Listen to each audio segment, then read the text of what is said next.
Hey everyone, we're back at Nintendo Treehouse Live at E3. We're going to take a look at Starlink Battle for Atlas, and to show off this game, we've brought some people that know this game probably better than anyone, our friends from Ubisoft. We have Matt, the producer for Starlink Battle for Atlas, and Laurent, the creative director. So really excited to have you guys and to sort of show us what you've been working on. I'm really excited to see what you guys have to show us. So yeah, please thank you so much for having us here. Yeah.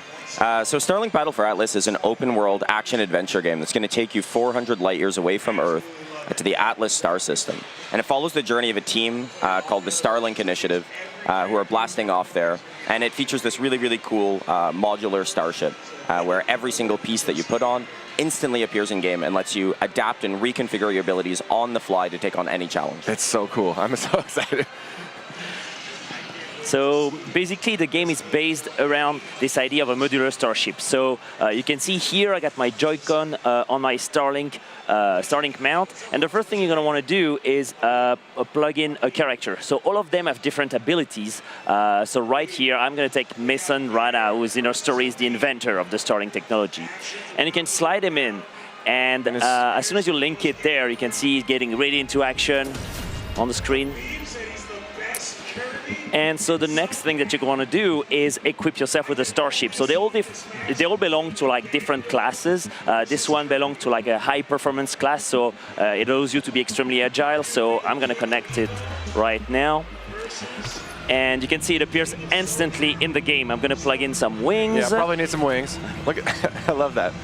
Yeah, it's an absolutely instantaneous connection. This is a technology we've built from the ground up with our team at Ubisoft Toronto. And there's actually a ton of flexibility with how you build.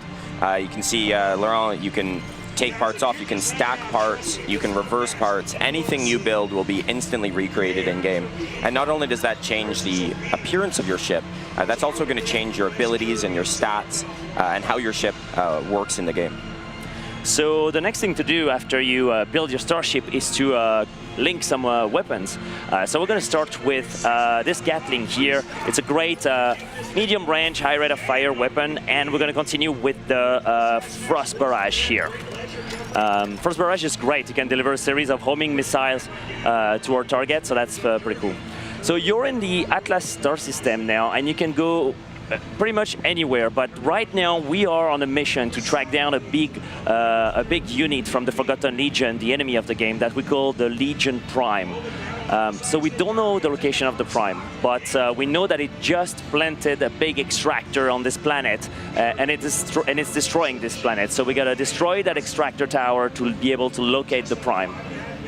And I see you flying into the planet. I really like that you have that sort of that. You can obviously fly once you get to the planet, but flying into planets, I feel like, is a cool part of making that world feel big. And yeah, absolutely. So this features completely seamless travel from space down to the surface of planets, from planets back up to space.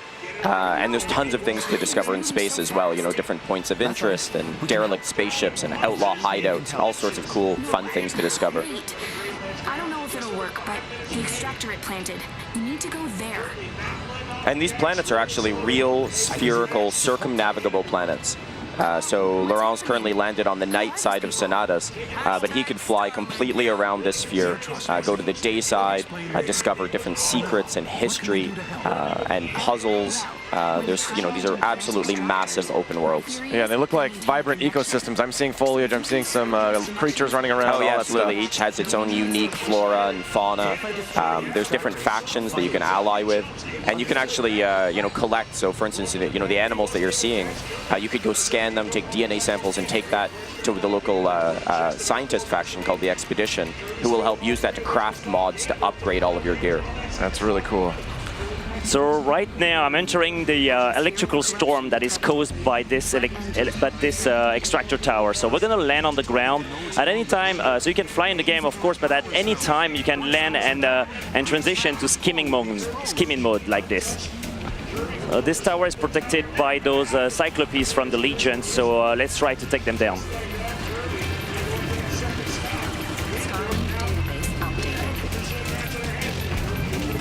You can dodge left and right to avoid their projectiles. You can also jump like this, and if you hold the jump button, you're able to. Oh wow, this one's aggressive. So if you hold the jump button, you can hover a bit in the air like this, so that's very useful to avoid the attacks of the enemies. There's actually a ton of depth to the combat, so I don't know if you're noticing, but Laurent is able to aim right at their eye to do extra critical damage, take those guys out.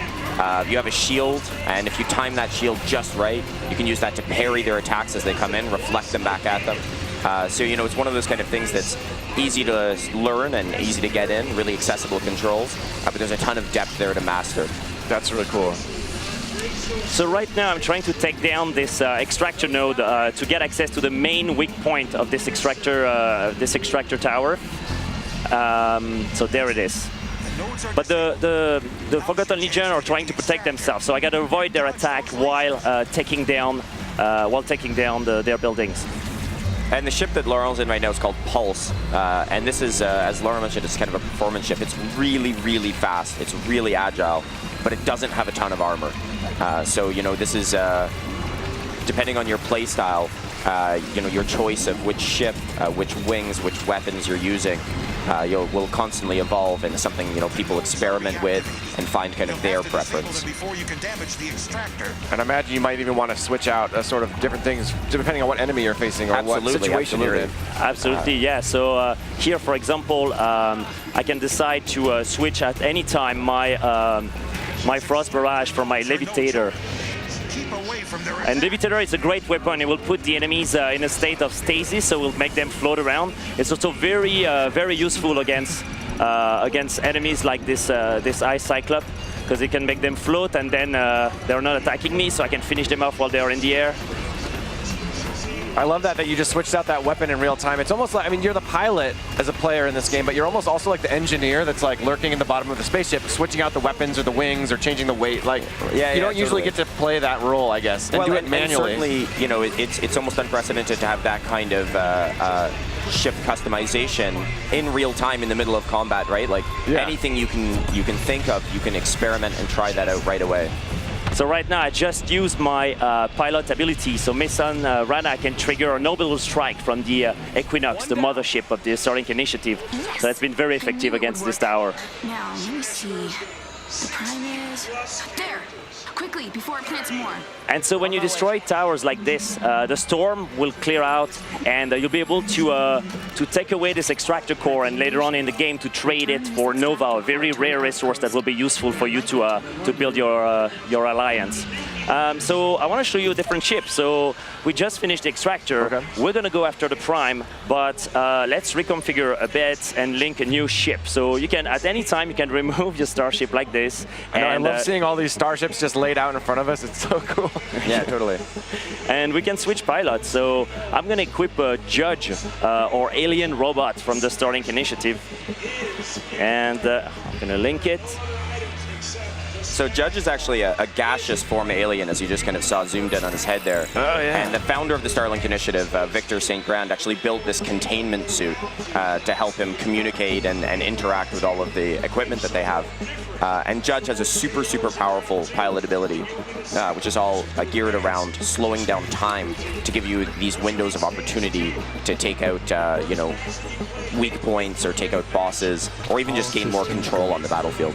So I just connected his ship that we call Neptune.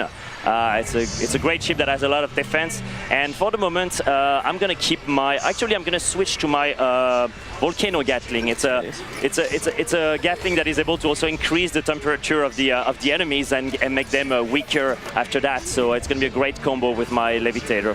We've got this overhead shot, picture-in-picture of the that starship in your hands. It looks so cool as you like clicked it in and. So this ship right is like completely the opposite of the one that Laurent was using before. This is kind of a tank class. Tons of armor, really, really stable. No one's going to knock you out of the sky. No one's going to knock you around. But, a little bit slower, a little bit different handling to Pulse. So there's tons of things to do in the game, like here those lights belong to an outpost that later on in the game you're going to be able to interact with. You can talk to them, offer help to them, and to have them to join the alliance against the Forgotten Legion. You'll have to hurry. And this is I was going to say, it's like it's a fully circumnavigable planet. So we were on the dark side, but now we're making our way to the light side of the planet here. Oh yeah, I love the art style. I think it is very, very attractive look to it. And it looks absolutely gorgeous in handheld mode as well. You know, keep in mind that every single physical starship that you connect actually unlocks a digital version of itself. So that, you know, if you're playing on the go, you know, you want to play at home on the TV with your toys, and then you swap to handheld mode, you still have access to your full collection and this full giant open world experience. That's so neat. So this is the Legion Prime, which right now is roaming this world completely free. And if we don't stop him, he's going to plant a new extractor, so let's go after him. Link your best equipment. You can't hold back. Yeah, the enemies on this planet, they have like animal-like movements, but seem robotic as well. They yeah, so they're actually cool. from an ancient group called the Forgotten Legion. And they're remnants of a long-forgotten Forerunner race called the Wardens that kind of are one of the big mysteries in the game that you're going to dig into and learn more about over the course of the story. And for whatever reason, they've actually kind of come up back out of the ground. They've been revived. There's been a reawakening. And now they're starting to begin a harvest and actually completely take over and destroy these planets.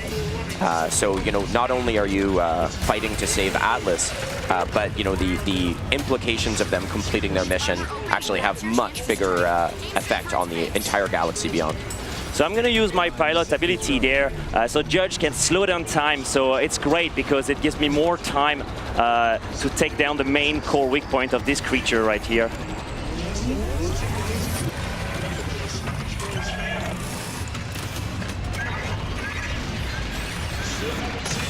So now he's not happy about us.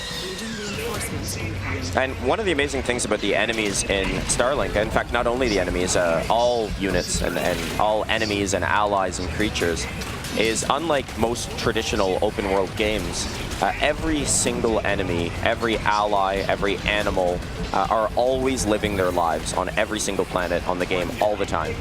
So it's completely dynamic. If Laurent were to put down the controller and walk away for a couple of hours, this Legion Prime would actually walk over the surface of this planet, creating more of those extractor towers, making himself more powerful.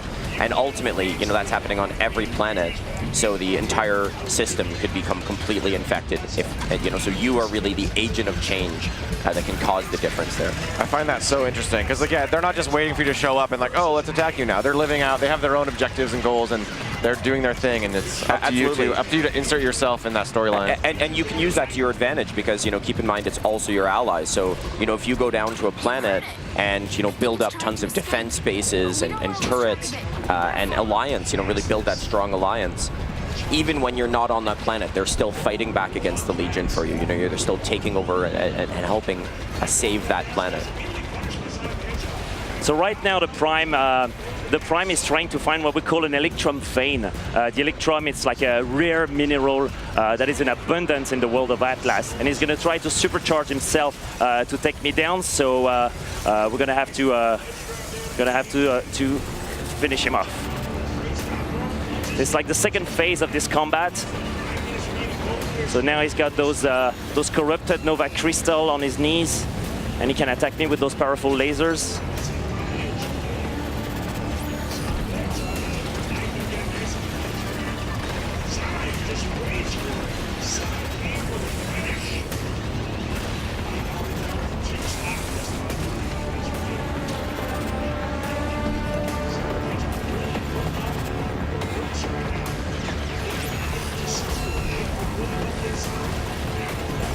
I'm just like lost looking at the sky. I'm like, wow, it's so pretty. Yeah, sometimes you can look up and see like a distant outlaw stronghold or something in space that you could fly to. You know, you're actually fully seeing out into this star system here. And you know, Atlas is 7 giant open worlds that you can visit. Each one is so unique and handcrafted. You can actually see one in the sky just above Laurent there. But each one of these, you know, has layers of history that we've developed and secrets that you can discover. So you can also, so like I was saying, you can also change all your equipment at any time, or your starship. And we actually got something special for you that we brought that we're super excited to show you. I'm excited. So you already know that there's the R-Wing, the legendary R-Wing, Yes. coming into Starlink Battle for Atlas, and it's like it's an amazing starship. It's like we added some mechanical movement here, so you can move the wings like that and put it into combat position. It looks really, really good.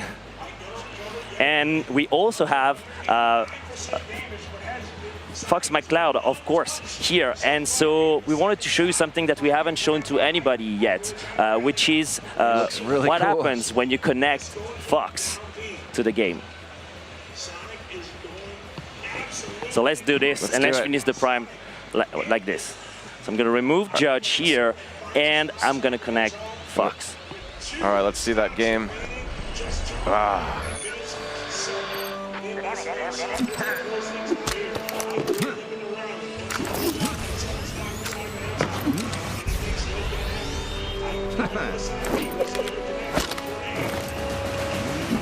You can actually play as Fox throughout the entire game, the entire campaign. And not only that, exclusively on Nintendo Switch, of course, we also have a whole set of Star Fox missions. And it follows the story of how Fox came to Atlas and how he's teamed up with the Starlink initiative. And there may be some other familiar, friendly faces along the way. It's so exciting, yeah. It's so cool to think of Fox and his crew out, in space, and then connecting with the star system, and then inserting into the storyline. Absolutely. And for us, Star Fox was just such a wonderful, natural fit. It's been, a dream of ours to be able to invite, Fox and his crew into Atlas, and so it's just amazing how closely and how naturally the two properties fit together. Yeah, it seems like a perfect pairing, and the R-Wing does not look out of place here. It looks awesome. Yeah, totally. And I noticed, Laurent, that you didn't actually attach any weapons to it. Yeah, but absolutely. you still have lasers, though. Absolutely, because when you don't attach weapon, and this is the only ship who does that, when you don't attach weapon to the R-Wing, you can actually use the laser cannon from the R-Wing. I can charge my shot like I'm doing here to do devastating damage on the Prime. And this is awesome because you can use the wings as weapons exclusively with those particular wings. But of course, you could also attach any of the other weapons to the R-Wing, which is like something we've never seen, is the R-Wing with like a Gatling gun or a flamethrower or something. Absolutely. You can see there I just connected my levitator on my left wing, so I can still use the laser of my right wing, but I can use my levitator from my left side. And of course, keep in mind, you can go up, fly at any time. You could exit the atmosphere at any time.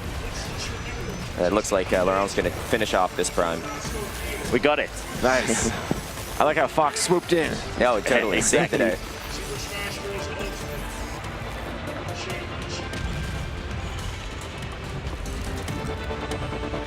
And so when you destroy the Prime like this, you'll be able to retrieve its main core and also some mods for your starship and weapons, because you can equip different mods to make your gear even better. Each pilot also have a different ability, but they also have a different skill tree that you can customize as you play the game. In fact, I think you just got a powerful mod now. Why don't you go and augment the R-Wing?